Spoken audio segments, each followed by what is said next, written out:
पहले इस वक्त की बड़ी खबर, 1 जनवरी से ज्वेलरी हॉल मार्किंग जरूरी हो जाएगी। सरकार ने नए नियम जारी कर दिए हैं। BIS को जारी नए नियम की कॉपी हमारे साथ हाथ भी लगी है। इसके मुताबिक 1 जनवरी से सिर्फ 22, 18 और 14 कैरेट सोने की ज्वेलरी की हॉल मार्किंग हो सकेगी। गौर करने वाली बात यह है कि अब तक कुल 10 कैटेगरी में हॉल मार्किंग की जाती थी, जिसे सरकार ने हटा दिया है। नए नियम के तहत सोने के सिक्के और बिस्किट का भी स्टैंडर्ड तय होगा। तो इस मुद्दे पर हम रहेंगे और हमारे साथ इस वक्त जुड़ रहे हैं James and jewellery trade federation के चेयरमैन GV श्रीधर और लखनऊ से लाला जुगल किशोर ज्वेलर्स के डायरेक्टर तानिया रस्तोगी। आप दोनों का बहुत बहुत स्वागत है। श्रीधर जी, पहले आपसे एक बात समझना चाहते हैं कि 1 जनवरी से हॉल मार्किंग का ये जो नया नियम लागू हो रहा है, कितनी तैयारी है आप लोगों की? क्या जेम्स एंड ज्वेलरी इंडस्ट्री तैयार है इस कदम को 1 हफ्ते में लागू करने के लिए? पहले मैं ये बात बोलना चाहता हूँ मुक्ता जी, 1 जनवरी से मैंडेटरी हॉल मार्किंग कंपलसरी अभी तक नहीं है। पहले जनवरी से जो 1417 जो स्टैंडर्ड्स है उसका स्टैंडर्ड्स तो चेंज कर रहा है। पहले जो इतना सारा स्टैंडर्ड्स था, अभी ओनली 3 कैटेगरीज आएगा। एक 916 22 कैरेट आएगा, 18 कैरेट आएगा, 14 कैरेट आएगा। पहले जो स्टैंपिंग होता था वो 916 बोल को स्टैंपिंग होता था और 916 बोल को स्टैंपिंग होता था। अभी जो स्टैंपिंग होएगा 916K/916 वैसा आएगा। सेकेंड आएगा 18K/75 आएगा और 14/5850 स्टैंपिंग आएगा। पहले जो 5 स्टैंपिंग होता था, अभी 4 ही स्टैंपिंग होता है। ये जो ईयर ऑफ स्टैंपिंग है ना, वो ईयर ऑफ स्टैंपिंग निकल दिया गया है। ओनली 4 मेथड्स पे स्टैंपिंग हुआ है, नंबर 1। और पूरा इंडस्ट्री में ये पैनिक है, जो अर्लियर जो स्टैंपिंग हुआ है उसको क्या करना है बोल को। इंडस्ट्री को अभी कोई पैनिक होने का जरूरी नहीं है। ये जो एग्जिस्टिंग है ये मेथड से स्टैंपिंग चालू होएगा। तो अर्लियर जो स्टैंपिंग होएगा, जैसा जैसा वो होएगा उसका खत्म होएगा, बाद में वो रिपीट नहीं होएगा। तानिया जी, क्योंकि आप इस सेक्टर में कारोबार कर रही हैं, आप ये समझाइए कि इस वक्त जो ये खबर निकल कर आई है उसके बाद आपकी क्या चिंता है?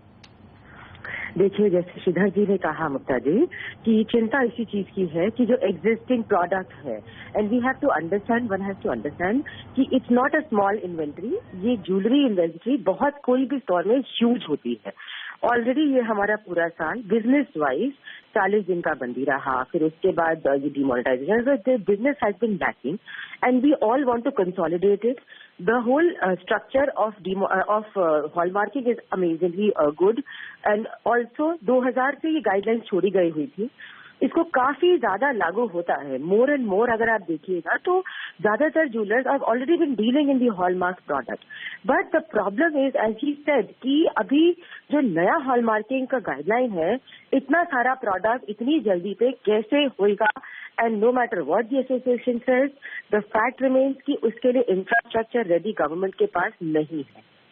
So how it's creating a sense of panic, and the customer is also now worried कि जो खरीदना भी चाहता है, will that gold jewelry be possible to be, वो क्या जो hallmarking exist करता है वो अभी redundant हो जाएगा क्या उनके लिए आगे? तो वो सडनली वैरी हो रहा है। हमारे पास कस्टमर का फोन आना शुरू हो गया इस चीज के लिए, क्वेश्चन करने के लिए। So is already been, the industry is already been in a panic mode for the entire year. I think it's time that constructive steps should be taken where the industry is, of course, I mean, we are totally in support of the hallmarking rules. We from IBJA already have this rule in place कि हम report करते हैं जो लोग मैल practices में deal करते हैं, and we keep the tips also anonymous. But थोड़ा सा हेल्प चाहिए कि operational process should be easy. It should not be at the cost of business, but only to enhance the business. That is my take. Okay, mister Sridhar, Tanya यहाँ पर कुछ एक real practical concerns उठा रही हैं सामने, जहाँ पर जो पुरानी इन्वेंट्री है उसका क्या होगा। तो क्या 1 जनवरी के बाद जो बाकी हॉल मार्किंग की जाती थी, पहले 10 कैटेगरी में होती थी, आप वो कह रहे हैं कि वो सारी पॉपुलर शायद ना रही हो, लेकिन वो जो पुरानी हॉल मार्किंग है उसको 1 जनवरी के बाद कैसे टैकल किया जाना है? उसमें एक्चुअली पैनिक होने का कुछ भी जरूरी नहीं है। एग्जिस्टिंग जो भी स्टॉक रहेगा 1 जनवरी का बाद भी वो होएगा। ओनली द थिंग इज बाद में ये रिपीट नहीं होएगा, but whatever earlier has been existing in this stock उसका कोई प्रॉब्लम नहीं होगा, वो ऑलरेडी चल सकता है। नया स्ट्रक्चर जो है ये एग्जिस्टिंग में नहीं होएगा, that is one thing. Second thing क्या है, ये जो साल 2016 में 3,50,00,000 पीसेस हॉलमार्किंग हुआ है, दैट इज अप्रोक्सीमेटली 525 टन्स का हॉलमार्किंग हुआ है। हमारा जो रेगुलर रिक्वायरमेंट्स है, हमारा जो नॉर्मल जो अराउंड 650 to 700 टन्स जो इम्पोर्ट्स होता है, प्लस उसका अलावा अराउंड 300 टन्स का रिसेटलिंग गोल्ड होता है। अराउंड 1000 टन्स का out of 1000 tonnes only 525 tonnes have been hallmark. But German Jewelry Trade Federation of India welcomes hallmarking and everybody should do the hallmarking. Hallmarking का जो प्रोसीजर आया था, कस्टमर का security अच्छा होएगा। और क्या है जो एक्जिस्टिंग हॉलमार्किंग सारे कस्टमर्स के लिए बेनिफिशियल है और इनमें आपकी इंडस्ट्री में भी ऑर्गेनाइज वे में काम करने के लिए ज्यादा बेहतर है, ये हम बात समझते हैं। लेकिन सवाल ये है कि क्या अभी हम इस लेवल पर पहुंच चुके हैं? क्या हमारी तैयारी, जिसके बारे में तानिया भी कह रही थी, जिन्होंने भी जिक्र किया कि क्या तैयारी इतनी है कि 1 जनवरी से सिर्फ ये 3 कैटेगरी में हॉलमार्किंग हो पाए? अब अभी क्या है, 916 जो हमारा 90% जो चलता है 916 चलता है। सो वो इसमें 916 और 22 कैरेट में कुछ भी प्रॉब्लम नहीं है, वो ऑलरेडी एग्जिस्टिंग होएगा। मगर जो 20 कैरेट और 21 कैरेट का जो मेन चलता है वेस्ट साइड में, उसको थोड़ा प्रॉब्लम होएगा। मगर overall on the betterment of the industry and for the security of the consumer, this is a good hallmarking facility, but this will take some time to get digested and it is a good system also. Tanya, आपको क्या लगता है कि इस वक्त जिस situation में हम हैं, 1 जनवरी से इस प्रोसेस को, इस सिस्टम को लागू करना प्रैक्टिकल है? See, 1st January impossible है. I'm sure they'll come up on a second note. They will come up with the leeway because honestly speaking, अगर आप देखें 1000 टन के आसपास हम हर साल इंपोर्ट करते हैं। And average size of jewellery जो एक ज्वेलर हाउस करता है, that should be around 10 to 20 ग्राम, 30 ग्राम। अब आप इमेजिन कर रहे हैं कि उसको ब्रेक डाउन करें 1000 टन में, तो कितना नंबर ऑफ पीसेस एग्जिस्ट करता है, प्रोड्यूस होता है per year in the country. Now talking about the hallmarking centers, there are only 350 centers around the country in all, as of my information. Now, how are they suggesting कि practically अभी क्या line लगा के कैसे होना है? And it's a precious product, हाँ? उसका कोई भी चीज प्रॉपर प्रोसेस के बिना दुकान से निकाला भी नहीं जाता है। दुकान से निकल के जहाँ किसी को दिखाना भी होता है बाहर, उसमें भी लिखा पड़ी होती है ना, बिकॉज आपका स्टॉक में होता है। So the process is a massive time taking process. आप हफ्ता भर में, and working hours, we not talking about day and night, working hours to every store is about 8-9 hours max. कैसे प्रैक्टिकल है? प्रैक्टिकल ही नहीं है, इम्पॉसिबल है, I would say. I absolutely support the move, and we agree that we should go ahead with the hallmarking process, but we should be given time and proper help with the infrastructure to be able to process the same.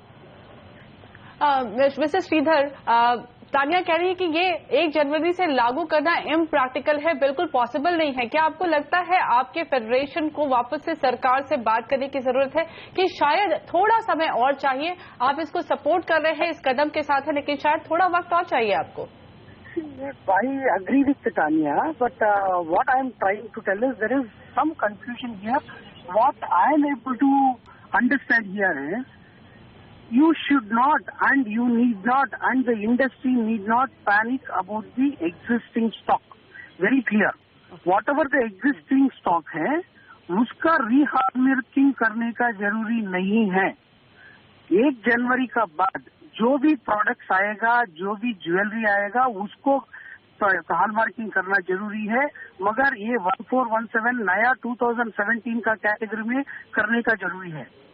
No doubt it may take some more time, but overall on the stretch things are going to be settled down. Need not panic. Okay Tania, अगर जो श्रीधर जी कह रहे हैं वो ये कि अगर पुराना स्टॉक है तो उसको री हॉलमार्क कराने की जरूरत नहीं है, आप वो बेच सकते हैं एज इज, लेकिन जो नया प्रोडक्ट आएगा उसको आपको 3 कैटेगरी में हॉलमार्क कराना है। इफ दैट्स द केस, क्या आपकी लाइफ थोड़ी आसान होती है? नहीं, definitely see I agree, what he is saying is correct कि नया प्रोडक्ट जो आपके अंदर वॉक इन कर रहा है that should be now certified and gone ahead for hallmarking, but the fact remains कि अभी already post demonetization the entire papers and we are coming from a long season, yeah, because हम लोग के पास 40 days का बंदी था which was made up during this season, current season, last Diwali. So there's a lot of internal restructuring to be done within the stock value, the stock अभी कितना चीजें अपना sold off हुआ है, massive नया production हुआ है. It's a fact. It's a fact. During demonetization, everybody knows that the gold jewelry was thoroughly bought off. Now massive restocking हो रही है as of now. You know, so suddenly that whole plan, people are at a loss कि how is it to be done. And जो guideline जैसे आप बोले, within the industry confusion है कि existing पे है, नया पे है, ये जो फिर पहले वाला है उसका क्या होगा. You know, and also in the way of business, it's hurting because the customer is also now wary. ये क्या नया रूल आया है, यदि हमारा ज्वेलरी जो हम खरीद रहे हैं ऐसा तो नहीं है कि वो रिडंडेंट हो जाएगा without the stamping. So these are the few problems that the retailers are facing, the market is facing as of now. जी. All right, Tanya and Sridhar, Mr. Sridhar, thanks a lot for joining us today और ये इस विषय पर चर्चा करने के लिए धन्यवाद.